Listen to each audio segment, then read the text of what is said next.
Or they'll say all men ain't. And rather than these men holding their friends accountable, they got a front row seat to what these men are out here doing to women.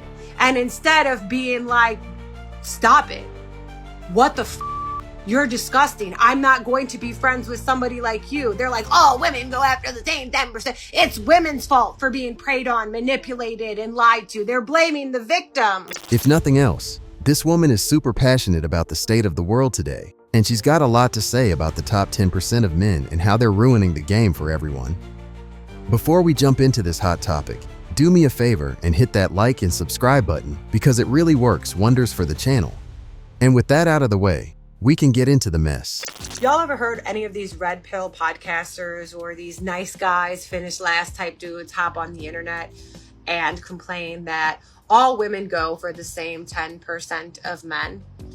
I've realized that there's a lot of validity to that statement. However, they're saying the words in the wrong order, because what it really is the same 10% of men are going after all of the women. And I have never found more truth in that statement than when listening to my friends talk about dating recently. While there's a lot of truth in the fact that less men are chasing women these days, it's not just 10% of guys who are still in the game. There are countless men out there who'd love to share their life with a woman, but for whatever reason, they just don't qualify. And if these men are solely reliant on things like dating apps, there's even less of a chance that they'll find success in the dating market. I am curious to know what her friends are saying, and at this point, I don't even know if she's talking about men or women, but let's get into it.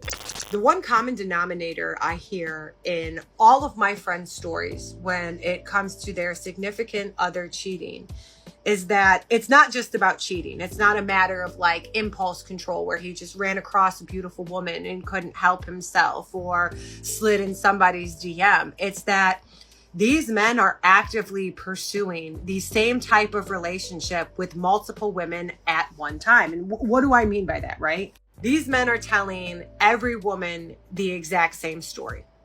I'm dating with intention. I'm looking for something serious. I love you. I want to have children with you. I want to get married. I want to build a life with you.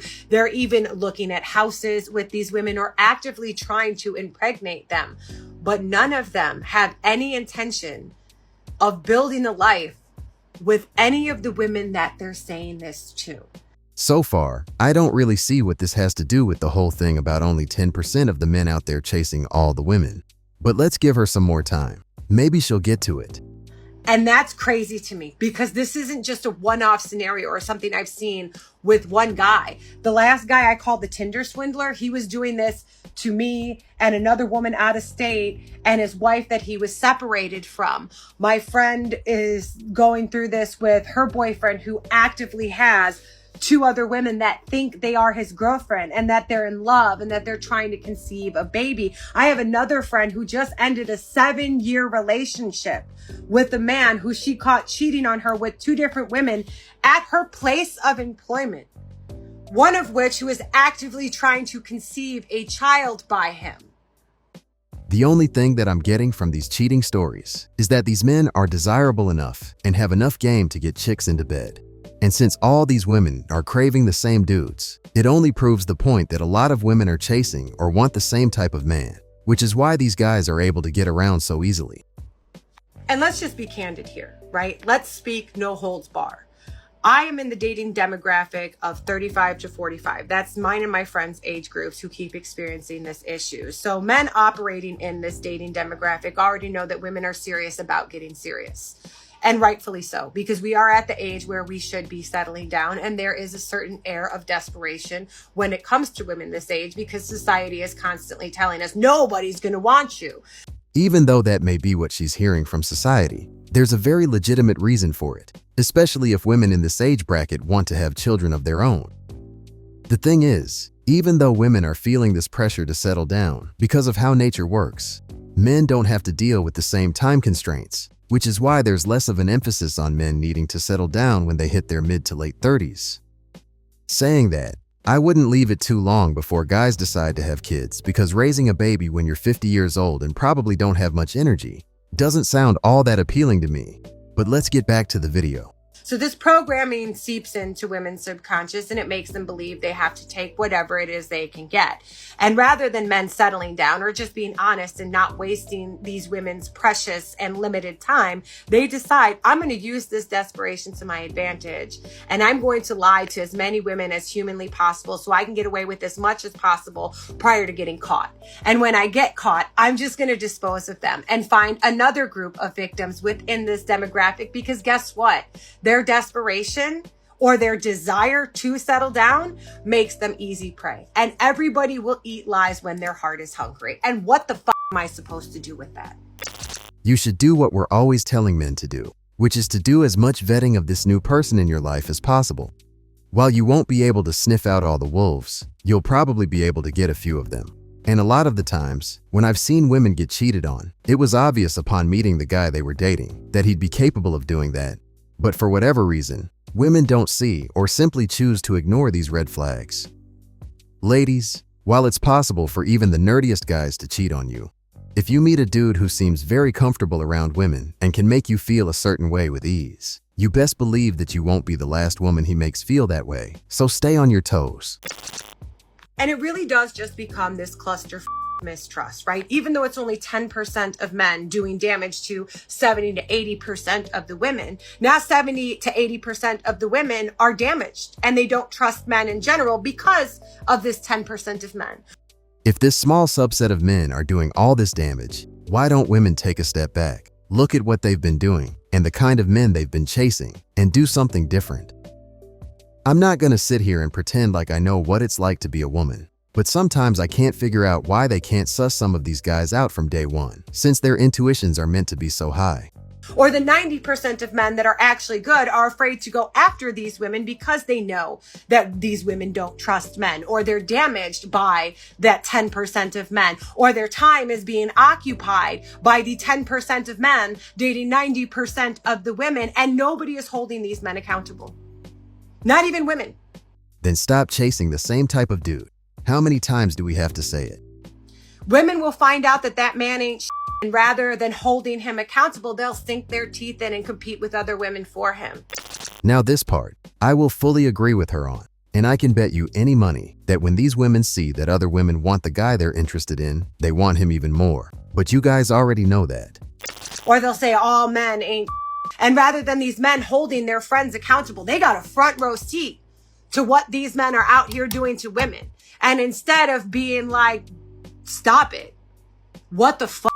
You're disgusting. I'm not going to be friends with somebody like you. They're like, all women go after the same 10%. It's women's fault for being preyed on, manipulated, and lied to. They're blaming the victim. It's bonkers. Of course, you're a grown-ass adult.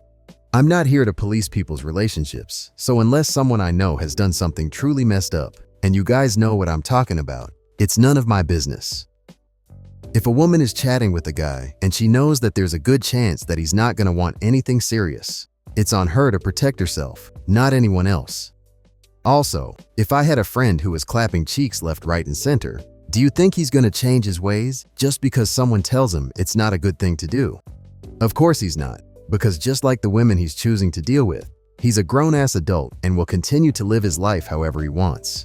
In the 5 years that I have been single since splitting up with my daughter's father, in all of the conversations that I have had with all of my friends attempting to date, I have not met or heard of one man, not one man, who did not have multiple relationships running at one time. And that's because her friends are all chasing the same type of guy. So of course he's going to get his noodle wet in as many pots as possible. If these women want a different outcome, change what you're doing, and maybe don't swipe right on that 10% guy when you're browsing through whichever dating app you're using. I have seen married men, I have seen men with fiancés and live-in girlfriends, babies on the way, actively pursuing and putting forth consistent effort to date me or other women that I know. So unfortunately, as much as I hate to say it, there is a lot of truth behind that statement, that these same 10% of men are dating all of the available women. And obviously 10% is a grossly exaggerated statistic to bring validity to the point, but the point is valid nonetheless. And nothing is ever going to change until women and men take accountability. Women have to hold these 10% of men accountable for the way they behave and stop competing with other women for them. With how our biology is set up, though, I can't see that happening anytime soon. It'll take some real willpower to change the type of man you want to build a life with, and then to be genuinely happy with whoever you settle down with afterwards. And men have to hold men accountable for their poor treatment of women and start competing for these available women. I'm sorry, but it's just what it is. A lot of the time, the reason that these dudes keep pulling women is because they are active. They are consistently putting forth effort into these women while a lot of y'all are sitting back. And the reason they're sitting back is because women keep rejecting them and don't want them, so they just quit the game altogether. And blaming the women for wanting a man that's going to chase them. Look, y'all gotta stop chasing men who ain't, and y'all men gotta start chasing women who are. And that's how you fix that. You're welcome.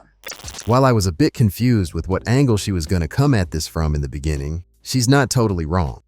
It is the same 10% of men who are attracting all the women, but at the same time, there are other guys out there trying their luck too. It's just that they get ignored most of the time.